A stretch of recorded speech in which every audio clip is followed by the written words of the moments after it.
Already তৈরি করে দেওয়া হয়ে গেছিলো, তারপরেও আমাকে এই ভিডিওটা তৈরি করতেই হচ্ছে, এই বক্তব্যটা রাখতেই হচ্ছে, কারণ একটা নতুন পোস্ট এসছে 28 মিনিট আগে বিএমআর পক্ষ থেকে, যেখানে আজমান রুশোর কিছু বক্তব্য সামনে এসছে। লেখা হয়েছে, খুব বেশি ট্রেন্ড একজন রকস্টার লুক আমরা দেখব, মানে ট্রেন্ডি একজন রকস্টার লুক আমরা দেখব, এবং যিনি বিলং করেন এই সময়ে, তিনি একজন রক মিউজিশিয়ান, নিজে গান লেখেন এবং নিজেই কম্পোজিশন করেন। এই আইডিয়া থেকে আমরা রকস্টার ক্যারেক্টার ডিজাইন করেছি। আগামীকাল তার শাকিব খানের জন্মদিন উপলক্ষে আমরা এটি সবার জন্য প্রকাশ করব। শাকিব খানের যে লুক সেটা কিন্তু আসতে চলেছে, এবং এটা একটা বাস্তব জীবন বা ডিরেক্টরের বেশ একটা বড় রকম আর কি ইন্সপিরেশন থেকে করা, যে খুব বেশি ট্রেন্ডি একজন রকস্টারের লুক আমরা দেখব।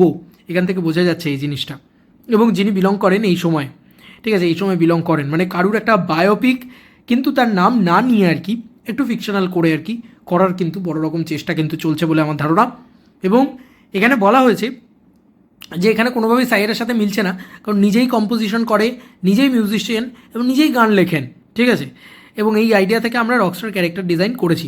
আগামীকাল তার মানে শাকিব খানের জন্মদিন উপলক্ষে আমরা এটি সবার জন্য প্রকাশ করব।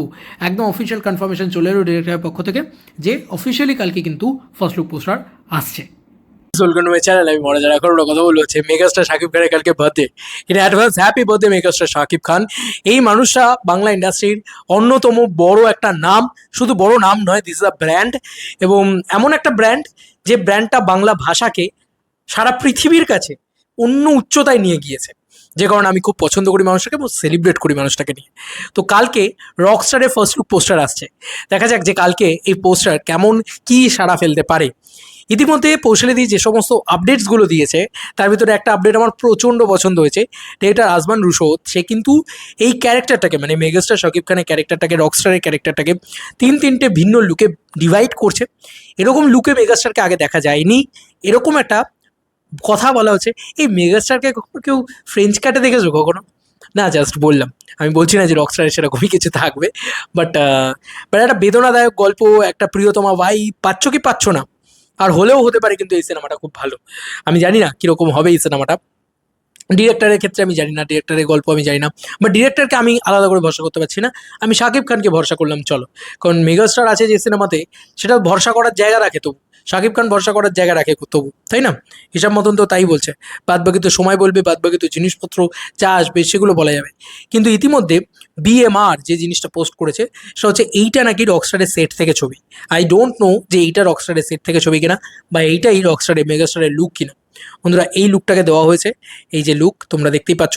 আমরা একটুখানি জুম করি এবং আমরা ব্রাইটনেসটাকে বাড়িয়ে দিই যাতে তোমরা আরামসে আরও ভালো করে দেখতে পাও।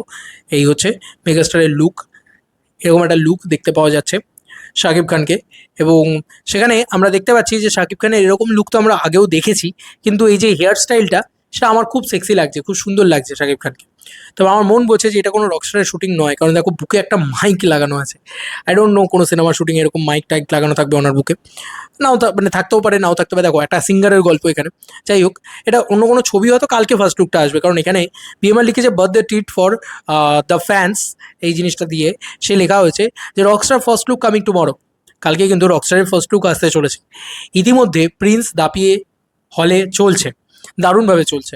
এরই মধ্যে রকস্টারের ধামাকা আসছে, দেখা যাক যে রকস্টারটা কতটা ভালো হয়, এবং কুরবানি ঈদটা কতটা। দেখো, ঈদ মানেই শাকিব খান, এবং শাকিব খান মানেই বাংলাদেশের সবকটা হল নিজের দখলে রাখা, এটা নিয়ে আর কোনো সন্দেহ নেই। এটা সবাই জানে যে এটা হবে, খুব স্বাভাবিক বিষয়। কিন্তু দেখা যাক যে আর কী হয়। তিনটে লুক থাকতে চলেছে, এরকম কোনো লুকে শাকিব খানকে আগে দেখা যায়নি, এরকম কোনো ছবিতেই তো শাকিব খানকে আগে দেখা গেছে বলে আমার জানা নেই। দেখা যাক কীভাবে তারা শ্যুট করছে। প্রথমত মালয়েশিয়াতে শ্যুট করছে, তার প্রোডাকশন কোয়ালিটিতে একটা কোয়ালিটি দেখতে পাওয়া যাবে ডেফিনেটলি, আই হোপ। আরও কিছু এক্সক্লুসিভ আপডেট পৌশালিদির তরফ থেকে পাওয়া গিয়েছে, যেরকম ধরো ফুল বডি ট্যাটু থাকবে। হায় হায়, এই লুকটা দেখার জন্য আমি ওয়েট করে আছি। ফুল বডি ট্যাটু আবার কী গো, ও তো কীরকম দেখাবে কি না দেখাবে আই ডোন্ট নো, মানে অ্যানিমালের মতন ওরকম একটা শট দেখাবে নাকি যে পুরো ফুল বডি, নাকি নাকি মানে তোমরা বুঝতেই পারছো রণবীর কাপুর কোনো জামা কাপড় ছাড়া পুরো একদম চলে এসেছিলো সামনে, ওরকম একটা জিনিসপত্র দেখাতে পারে প্রথম। দ্বিতীয়ত হচ্ছে আরও একটা জিনিস করতে পারে, সেটা হচ্ছে যে মানে অলমোস্ট কোমর টোমর ইত্যাদি অবধি রেখে এবং একটা শর্টস পরে দেখা যাবে ফুল বডিতে ট্যাটু। এর আগে আমরা ছোটো ছোটো ট্যাটুতে দেখেছি শাকিব খানকে, ফুল বডি ট্যাটুতে কিন্তু আমরা কখনো দেখিনি। আর একটা জিনিস স্পেশালি যেটা জানা যাচ্ছে সেটা হচ্ছে 29 তারিখ অবধি কিন্তু শুটিং হবে মালয়েশিয়াতে, তারপর বাংলাদেশের পোর্শন শুটিং শুরু হবে। দেখা যাক, বাংলাদেশের পোর্শন শুটিং হওয়া মানেই তো একটা ভয়ের ব্যাপার যে লিক হয়ে যায়। দেখা যাক লিক যাতে না হয় এবং রকস্টার যাতে দারুণ হয়। অনেকে বলছে রকস্টারের ছোট চুলের লুকে শাকিব খানকে দেখতে চাই, এবং বড় চুলে শাকিব খানকে অনেক দেখে নিয়েছি, এবার ছোট চুলে দেখতে চাই। তোমাদের আর কি মতামত এন্টার ভিডিওটাকে নিয়ে জানিও কমেন্ট সেকশনে। চলো বন্ধুরা, নতুন কোনো ভিডিওতে দেখা হবে। বাই।